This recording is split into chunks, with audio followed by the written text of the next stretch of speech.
Bonjour. Je m'appelle Christophe Ribes. Je suis technicien de lumière, régisseur lumière, notamment au théâtre d'Angoulême et dans plein d'autres lieux. Je m'appelle Mélanie, je suis occupante du théâtre d'Angoulême. Je suis assistante caméra, je travaille sur des tournages et puis je suis intermittente du spectacle. Je suis intermittent depuis une quinzaine d'années, 16 ans très exactement. Je fais ce métier-là depuis un peu plus de 20 ans.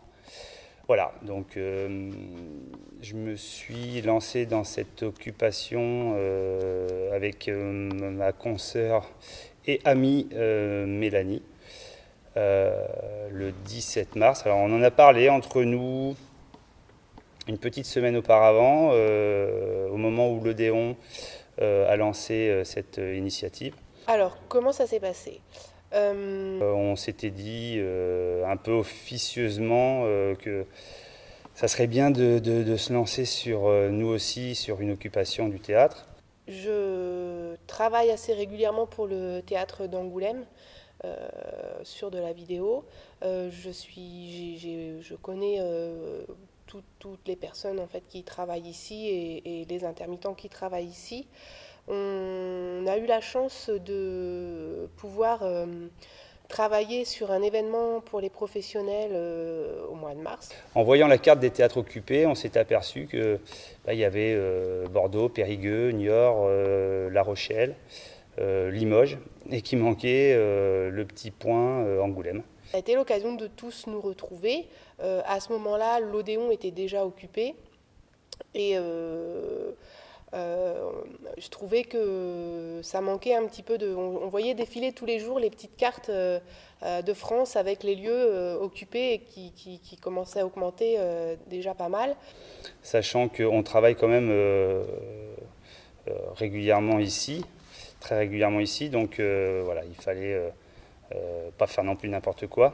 Alors évidemment, on a décidé de finir cet événement sur lequel on travaillait parce qu'on n'avait pas du tout envie de pénaliser des compagnies qui avaient misé beaucoup pour montrer leur travail à ce moment-là. On avait une petite semaine de travail, enfin même pas une petite semaine de travail, on avait 3 jours de travail sur un petit festival.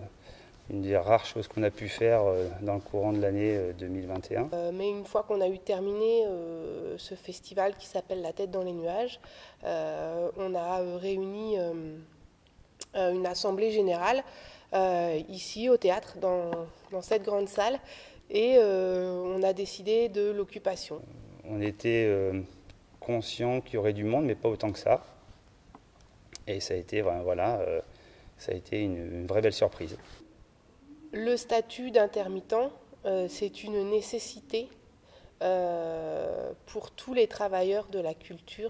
Un statut considéré comme demandeur d'emploi. Enfin, on est considéré comme demandeur d'emploi car tous les mois, quand on fait notre déclaration, on coche toujours la case avez-vous retrouvé du travail et on coche non. C'est quelque chose qui permet d'avoir de multiples employeurs et de multiples contrats tout en ayant une forme de sécurité pour les moments où c'est plus compliqué ou pour les moments de création. Qui correspond alors pour beaucoup de gens à une idée reçue comme quoi on ne ferait que 507 heures sur 12 mois, ce qui est totalement bien évidemment faux. Puisque bon nombre d'intermittents travaillent beaucoup plus que ça, font le double voire le triple d'heures nécessaires. Le statut d'intermittent du spectacle, c'est aussi pour moi ce qui fait la différence culturelle de la France, ce qui permet qu'on puisse aussi bien avoir des superproductions que des toutes petites compagnies ou des toutes petites formes de spectacle ou des toutes petites choses qui soient un petit peu différentes, que ce soit dans les théâtres, que ce soit dans le spectacle de rue, que ce soit dans les médiathèques, dans les écoles de nos enfants. C'est ce qui permet à des centaines de créateurs, d'artistes de pouvoir vivre et de pouvoir faire vivre la culture en France. En fait, c'est vraiment un statut qui qui nous est important parce que ça nous permet, quand on ne travaille pas, d'être en création avec des compagnies, sur des spectacles, sur des concerts, enfin voilà. La réforme de l'assurance chômage qui est prévue aujourd'hui encore pour le 1er juillet, elle est destructrice. Pour beaucoup de gens, donc les demandeurs d'emploi actuels et les futurs demandeurs d'emploi. En tant qu'assistante caméra, j'ai eu la chance en 2020 de pouvoir travailler sur des productions télévisuelles. De 20 à 30% cette réforme sur quelqu'un qui peut toucher 1200 € par mois de chômage, se retrouver à 900 €. Force est de constater que tous mes collègues du spectacle vivant n'ont pas eu cette chance. L'agacement, il est que, encore une fois, la réalité de ce gouvernement, des gens qui prennent les décisions, c'est de taper encore dans les gens les plus précaires. Évidemment, on sait bien qu'elle ne va pas impacter tout le monde de la même façon, cette réforme de l'assurance chômage. Il est hors de question d'accepter que ça soit encore les plus précaires sur lesquels on veut faire des économies et essayer de renflouer les caisses, ou du moins de ne pas les vider.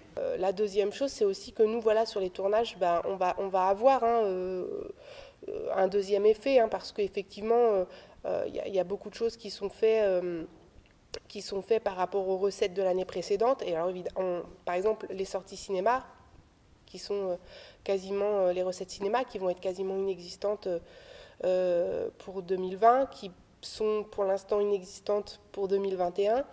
Et puis surtout les mêmes phénomènes d'engorgement, de personnes qui vont finir par avoir du mal à travailler.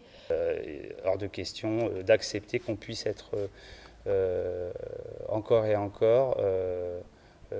nous, les dindons de l'histoire, que soyons obligés de trinquer à cause de ces décisions-là. C'est pas au moment où on a besoin du soutien et on a besoin de se soutenir qu'il faut faire une réforme qui va achever des gens qui sont déjà à terre, en fait.